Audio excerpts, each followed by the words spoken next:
I'm here with Patrick Hanson. He's the principal of Geoenergy Marketing, a startup kind of working on marketing concepts and ideas for companies that service the geothermal sector.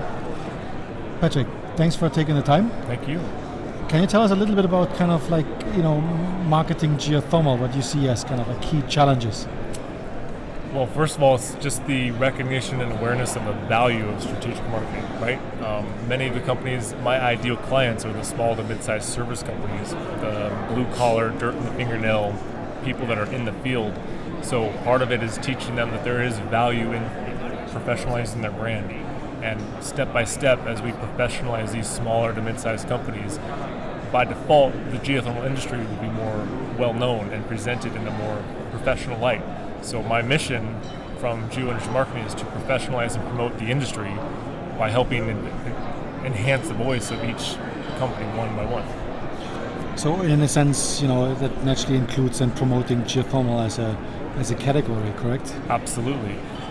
Trying to create geothermal or generate the buzz that solar and wind have to make geothermal synonymous with solar and wind and other renewables has been my motivation.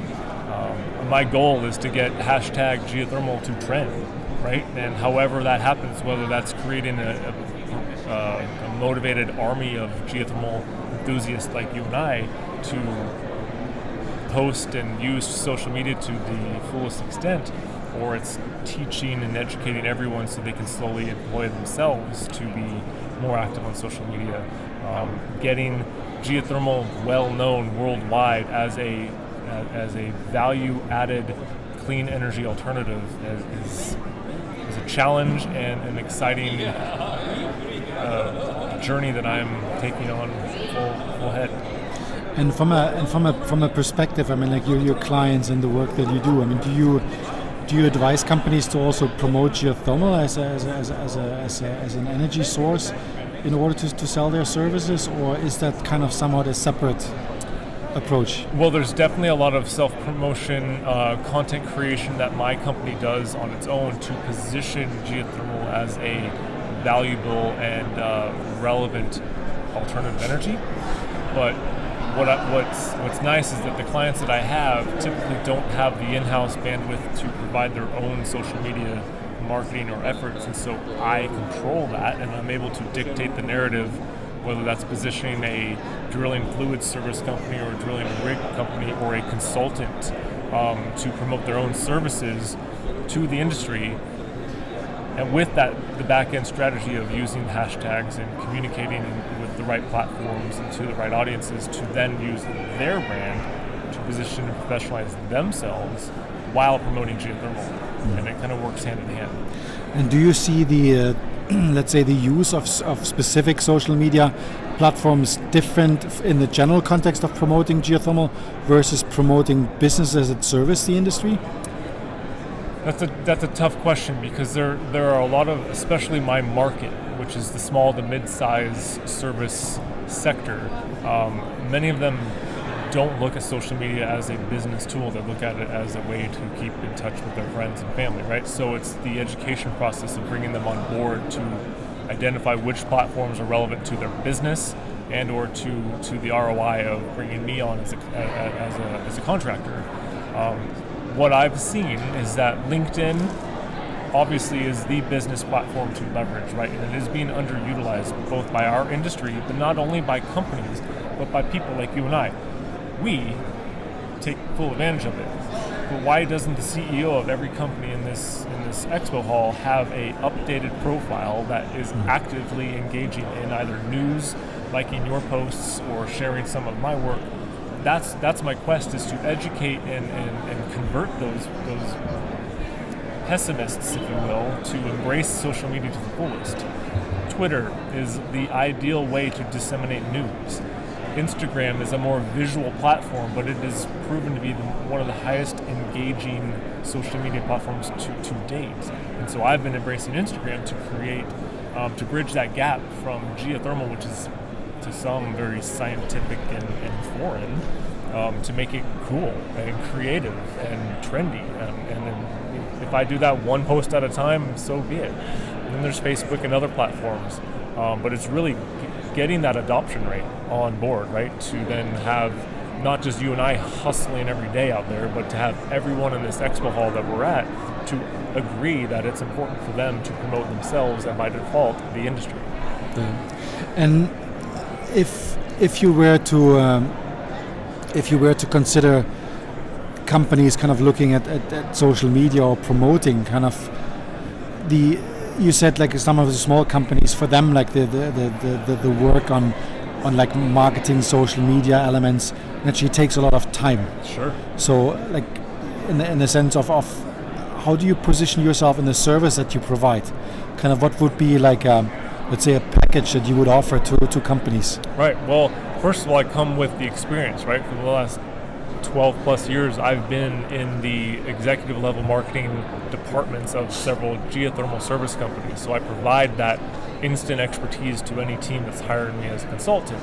What I can provide is a social media management package where they either give me the keys to the car and I manage their platforms for them, or I give them branded content that then they post as often as they have the time to. I typically steer clients to give me the keys to the car because I can control the narrative with their input and be more consistent and more engaged, because that's what I do. And I have a team to help me do that as well, whereas it's still an adoption process. There's still a learning curve to teach company X how to leverage LinkedIn versus Twitter versus Facebook, Instagram, etc., the right hashtags, the right way to link posts, etc., and then engage. You just don't post and then turn your back, right? You have to follow that, and if someone comments, there's a best practice to reply to this comment within a certain time frame, right? So my packages help mitigate that and expedite the success rate. So essentially you basically take their hand and help them kind of to do it. So I mean, you know, we talk about in marketing or in content marketing, we talk about editorial kind of calendar to understand that, you know, you cannot just ahead of a conference or trade show, you know, disseminate content. You need to do this regularly as an engagement. But there's another element that kind of one experience, like you mentioned, you know, a platform like LinkedIn where it's important that the CEO is active.